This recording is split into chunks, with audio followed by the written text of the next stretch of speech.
The final cut is a masterpiece, but the first draft is a war zone. This is Between the Frames. What if a house could win an Oscar?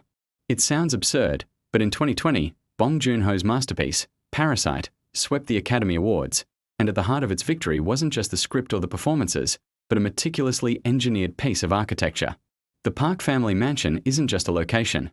It's the film's central metaphor, its silent antagonist, and its most eloquent narrator. It was built from the ground up, not just with wood and concrete, but with the very DNA of the story it was meant to tell, a story of blistering inequality.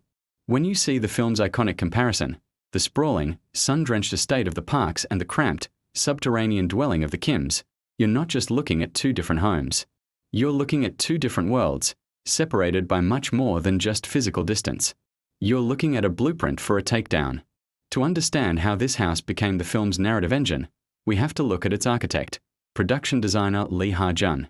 He didn't just build sets, he built a living, breathing social diagram. Everything about the two primary locations was designed to communicate class division without a single word of dialogue. The Park House, a modernist marvel, sits high on a hill. It's all clean lines, expansive glass walls, and an abundance of sunlight. This design philosophy creates a sense of openness, aspiration, and geometric perfection.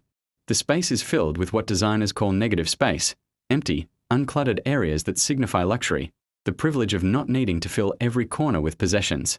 It's a fortress of wealth, beautiful but inaccessible, a physical manifestation of the upper echelon the Kim family desperately wants to infiltrate. Now, let's descend. Down, down, down the city's winding streets and countless stairs, we arrive at the Kim family semi-basement. The contrast is immediate and visceral. Instead of being uphill, it's literally underground, a space you sink into. It's cluttered, chaotic, and organic, with belongings piled high and every inch of space utilized out of necessity. Sunlight doesn't flood this home. It struggles to creep in through a single high window at street level, a constant reminder of the world above that they can see but not reach. This window isn't a portal to a beautiful garden, but a view of drunken passers-by and the filth of the street. The semi-basement isn't a sanctuary.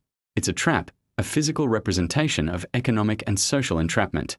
Lee Ha-jun designed these spaces as opposing forces, one pulling towards the sky, the other sinking into the earth. But this brilliant design isn't just symbolic background dressing. It actively drives the plot. The very architecture of the Park House creates suspense and dictates the characters' actions. Think about the sight lines. The vast, open-plan living room with its giant window allows Mrs. Park to watch over her domain, but it also allows the Kims to hide in plain sight, creating unbearable tension. Characters are constantly observing each other from above or below, from the top of the stairs, from under a table, from a hidden corner. The grand central staircase is the most potent example. It's more than just a way to get from one floor to another. It's a literal and metaphorical measure of social climbing. Every time a member of the Kim family ascends those stairs, they are momentarily rising in status. Every time they are forced to scurry down them, they are reminded of their place. This architectural storytelling reaches its dramatic crescendo during the rainstorm. The torrential downpour is a gentle, almost pleasant event for the Parks, viewed from the safety of their architectural bubble. But for the Kims, that same water becomes a destructive force. The film masterfully follows their desperate journey home, a frantic descent down endless flights of stairs as the water cascades downwards with them.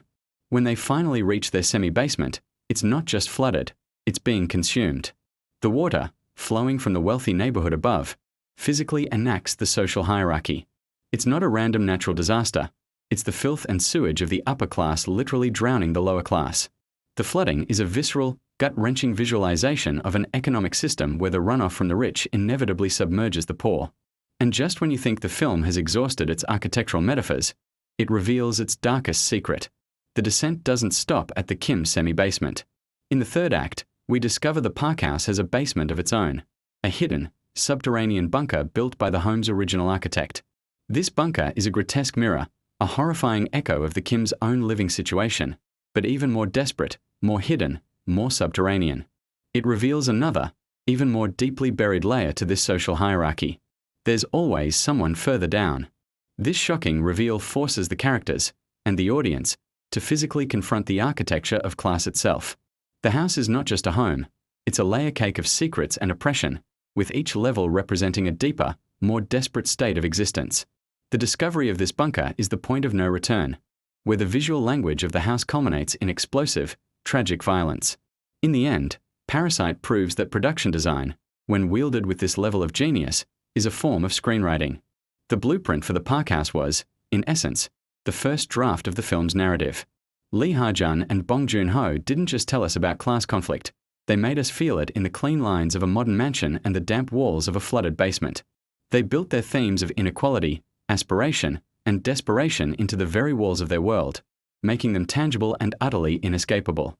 It's a profound masterclass in cinematic world building, demonstrating that the most powerful stories are often the ones told not by what a character says, but by the space they inhabit. Thanks for watching. If you want more dissections of the craft behind your favorite films, make sure to subscribe and hit that notification bell.